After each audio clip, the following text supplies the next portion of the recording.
Hey guys, and welcome to day 16 of our summer body program. Today we're going to be doing a full leg workout with one dumbbell. Today is not a follow through, but I am going to be giving you the sets and reps for every single exercise so you guys can do this at home by yourselves.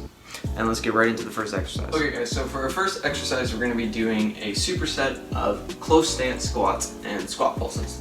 Our rep range for our close stance squats is going to be 4 sets, 8 to 12 reps, and for our squat pulses we're basically going to drop the weight right after and do 30 to 45 seconds.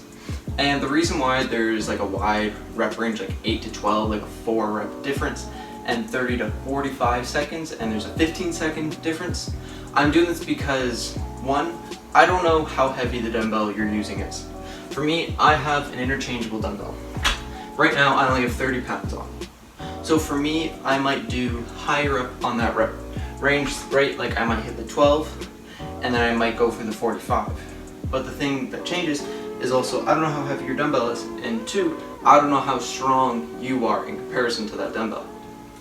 So what I'm doing here is basically, I want you to figure out, because I don't know how you're gonna handle most of these. So basically, if you have a dumbbell that isn't that heavy for you, and the 12, just doing 12 close stance are pretty easy, what I want you to do instead is, instead of just doing 45 seconds squat pulses, hold the weight with you the whole time and do the 45 seconds and see if that makes a difference.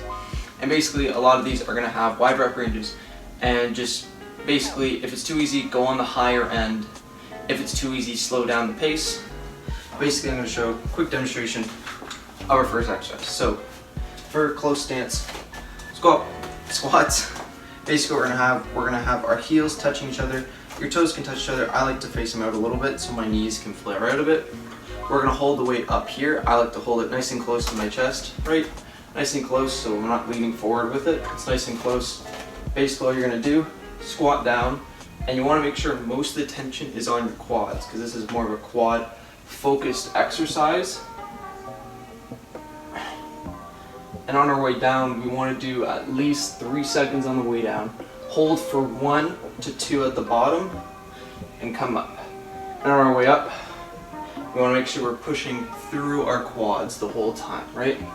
So I'll face you guys for a moment, right? So my heels are together, knees close, knees slightly flare out at the bottom, and I push through. But make sure you're still, when you're doing it, you're pushing through your heels, through the ground, not through your toes. It's still like a normal squat. And again, when you're done, you're 8 to 12, immediately jump down, have a timer ready, 30 to 40 seconds, or 45. Basically, all you're going to do different squat pulses, get into shoulder width apart. We're going to come down into our 90-degree position and basically go right below it and back up, right? And just keep this nice rhythm going. You can go faster, you can go lower, you can do a little longer pulses depending on what you feel like you're doing. But the reason I'm adding in the superset is because at home, again, we don't have huge weights. So we want to make sure we're increasing that volume and keep that intensity going. So by doing these squat pulses and doing a short to mid-range motion, our muscles are going to wear out quicker, causing more muscular tiredness, and that's really going to be good for trying to get that hypertrophy we were targeting. Okay guys, so for our second exercise, what we're going to be doing is a single-legged Romanian deadlifts. Now, if you guys have done any other leg workouts, you definitely know I try to include these a lot, because when we're at home, we can be limited to the hamstring workouts we're going to do. But luckily, if you have a dumbbell, you can do these, and these are a great one to do. I highly advise these over a normal deadlift. That's just my opinion. I just think, and so do a lot of other people, that deadlifts, their carry out to hypertrophy is not as good as other exercises.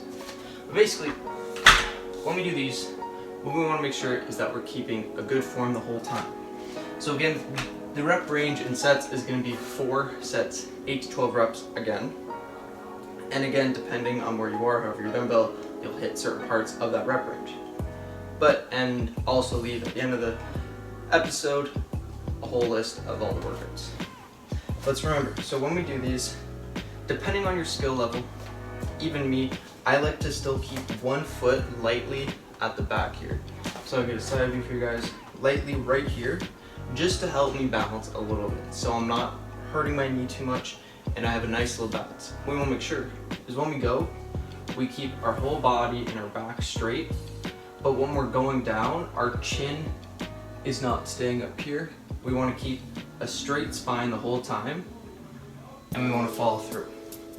But also what we want to do is make sure our hips go back first. We want to sit into this deadlift and then get a nice bend and then go up, right? So again, hips first, back, down, and then when we come up, we want to push through our hips and we should be pulling through, right? So I'm just gonna make sure I'm doing this, right?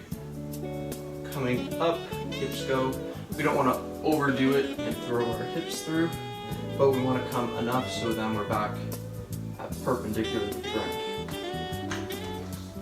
Okay, so now for our third exercise, we're going to be doing another supersetted one. So for this, we're going to first be doing quad focused kneeling squats. Then we're going to go into elevated hip raises, which we'll show right after this. So first, for our kneeling squats, what we want to do, want to get into a comfortable position on these. This is completely up to you where you feel more comfortable. You can either go on your feet like this, you can go on your toes.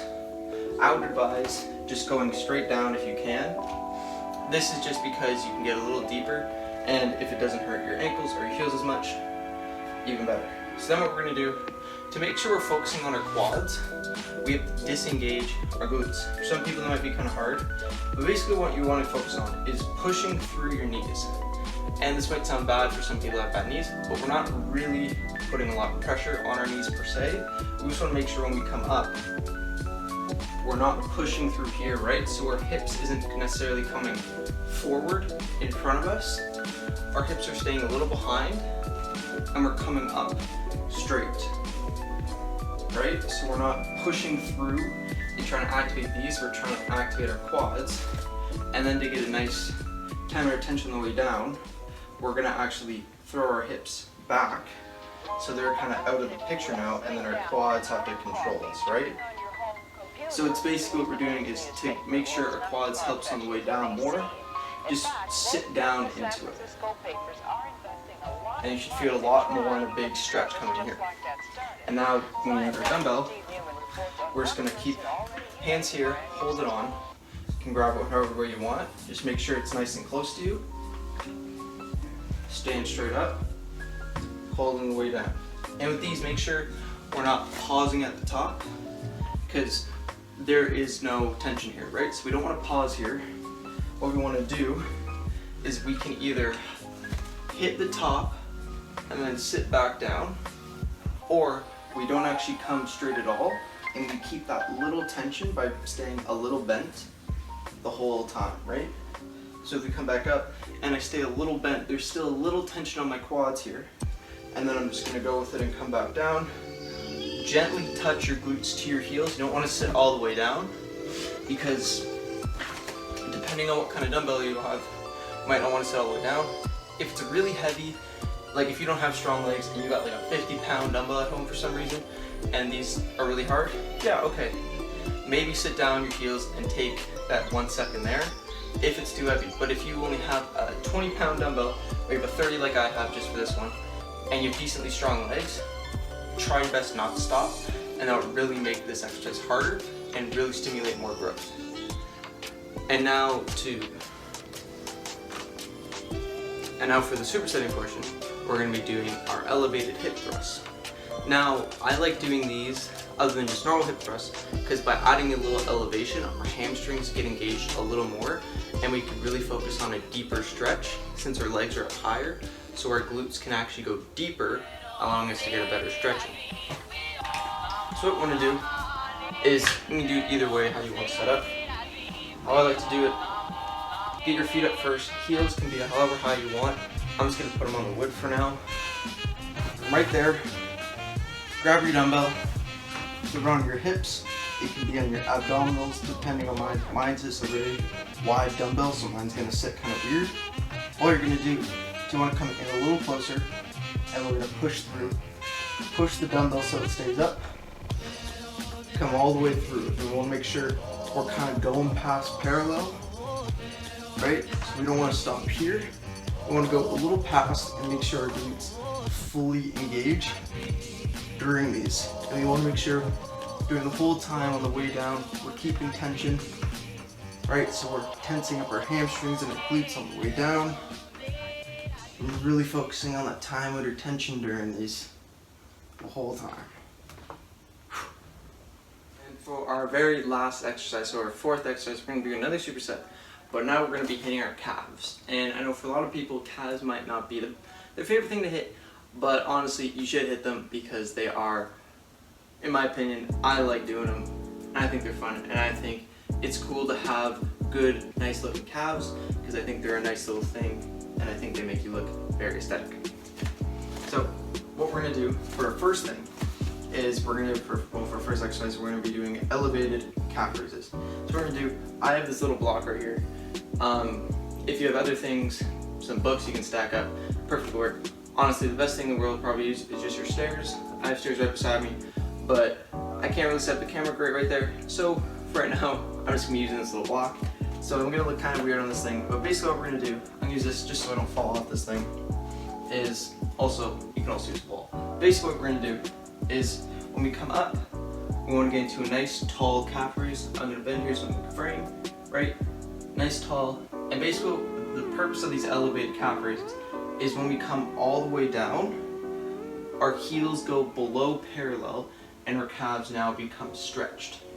And when we hit this stretch point, we want to come back through. Our avoidance things we just don't want to do with these, we don't want to do this motion, right? We don't want to do this. This isn't going to be as good and not stimulate hypertrophy the best way. So for our main exercise, which is this one, so either grab a weight. Right now I'm not going to grab the weight, but just picture me with a dumbbell. I just don't have great balance on this, so that's why I'm holding the wall here. Is basically what we're going to do is when we come up, we want to make sure our calves are fully flexed. Our whole things are on fire here. We have a slow contraction. When we hit that stretch, we want to then pop all the way through, right? Because if you think about the uses for your calves are used for acceleration. So how I like to train them is on the way up, I like to go decently fast. Because the only time our calves are really activated throughout our life is when we run. When we run, we're going faster, so our calves are used to accelerate us. So I like to train them in that sense, with a slow and nice stretch, and then immediately when we come back up, we work really fast with them, just so we train them the way they're more meant to be used. And now, so that's our first one, so we can use dumbbells. We're gonna do about 3 sets, 12 to 15 reps for these ones, because these ones tend to be, you don't really wear out that quick, and you probably won't have the dumbbells to make them burn that hard. So for our next one, we're gonna jump into something to make sure we overload our calves to make sure. Okay, and now for our last exercise, what we're gonna be doing is, to finish it off, we're gonna be doing 15 to 25 seconds of bent over calf pulses. And I know a lot of people, these ones are gonna suck. These ones are gonna burn, but that's the whole point. So we wanna overwork, make sure our calves are really getting the work. Basically, why I'm doing these second, not first, is because I wanna make sure we get a good stretch and enough micro tears that it stimulates hypertrophy. But then because tendencies to our calves not being worked as hard as our other groups, and them not necessarily being a huge muscle group, I tend to say they're kind of a minor muscle, just like biceps and triceps, just in comparison to your quads and hamstrings. Basically what we're going to do is we're going to engage another stretch factor by bending over, and that will slightly stretch out our calves, and we're going to come into a position, and basically what we're going to do is we're just going to pulse here, right? 15, 25 seconds. A main issue that might come when you're doing these is you might have to straighten out your legs fully when you do these, just to make sure you're not doing this, right? Your knees aren't just locking out the whole time. You want to make sure, so you can tense up your entire legs, just so to make sure that they stay as one whole. And we're just going to pulse there. And again, if you want to make it harder, grab your weight. Like if you only have a 15-pound dumbbell, and you weren't really tired from the elevated calf raises, and your D's aren't really enough to really make them hurt, pick up your dumbbell again, hold it in really close, bend over, 15, 25 seconds right here, nice pulses, And just make sure when we do these, it's not this, right? We're not throwing ourselves, we're not slamming on the ground, we're not just throwing ourselves forward. It's nice and controlled, and we're only using our calves, right? Because a lot of people will say when you work calves, don't swing the weight, which is completely true. When you're doing calf raises, weighted calf raises, calf press, whatever you're doing, don't just flail your calves because that won't make them grow. But if you do pulsing things like these, to make them work, you have to make sure you're under control the whole time, because stability will result in hypertrophy compared to instability, which is normally just flailing yourself around. Which is why when we do squat pulses, we're in a controlled manner and moving up and down. We're not fully extending and just swaying our body. We're controlling the movement and making sure we're only using certain muscle groups at a time to make sure they get enough micro tears to then result in better hypertrophy. So that's our entire leg workout, guys, with one dumbbell. So I'm gonna leave all the reps and sets right here so you guys can look at them. I'm gonna leave them all in the description below so you guys can make sure you're doing them all right. And yeah, so this workout again is used if you only have one dumbbell and you think you can't get a good leg workout in, or think you can't get bigger legs at home. This is the workout I want you guys to try. If there's issues that come across with it, I want you guys to leave in the comments. I want to try and help you guys to make sure and help correct those issues to make sure you're getting the growth and the results you guys want to see. So I hope you guys enjoyed it, and I'll see you guys in the next video. Peace.